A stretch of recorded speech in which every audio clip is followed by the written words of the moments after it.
Pound for pound na si Jesse Bam Rodriguez, naniniwala na si Victor Wembanyama ang susunod na GOAT sa basketball.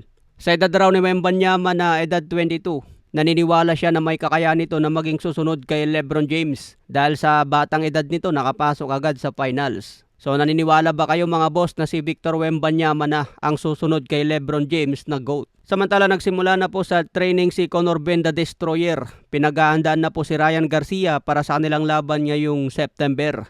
Ito ang unang depensa ni Ryan Garcia sa kanyang WBC welterweight belt. Sa uling laban ni Conor Ben kay Regis Prograis, marami nga po ang nagduda sa kanya dahil sa pinakitang performance. Naniniwala nga po ang karamihan na may posibilidad na ma-knockout si Conor Ben. Lalo na lumakas si Ryan Garcia sa 147 pounds. Kung makatama raw ng solid, siguradong may paglalagyan si Conor Ben. Kaya abangan natin ang mainit na laban nito ngayong September. Sunod-sunod na naman ang bigating laban sa September mga boss. Kasabayan niyan laban ni Canelo Alvarez at Manny Pacquiao. Samantala sinabi pala ng kampo ni Manny Pacquiao, target nila ibalik ang dating footwork ni Pacman.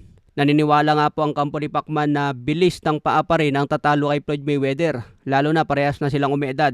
Edad 49 na si Floyd at 47 si Pacquiao. Target din nila ibalik ang dating stamina ni Pacquiao nang kayang umabot hanggang dulo. Malaki na nga po ang nagbago sa galawan ni Pacquiao, yung dating bilis niya, hindi na maibabalik yun. Pero yun nga po ang pinagte-trainingan nila ngayon, yung footwork dati ni Manny Pacquiao at tumaas pa ang kanyang stamina. Lalo na alam nila ang galawan ni Floyd Mayweather na puro takbo yan mga boss. Bumato ng jab, counter at takbo. Kaya magagamit talaga ni Pacquiao dito ang kanyang footwork. Sinabi rin ni Pacman sa kanyang interview kaya maaga ang kanyang training ngayon dahil pinaghahandaan din yung recovery time. Kung dati kahit babad raw sa training, konti ang pahinga, mabilis daw mag-recover ang katawan niya dahil bata pa. Pero ngayon mag-training daw si Manny Pacquiao base sa kanyang edad. Kaya mas kailangan niya ngayon ng recovery time.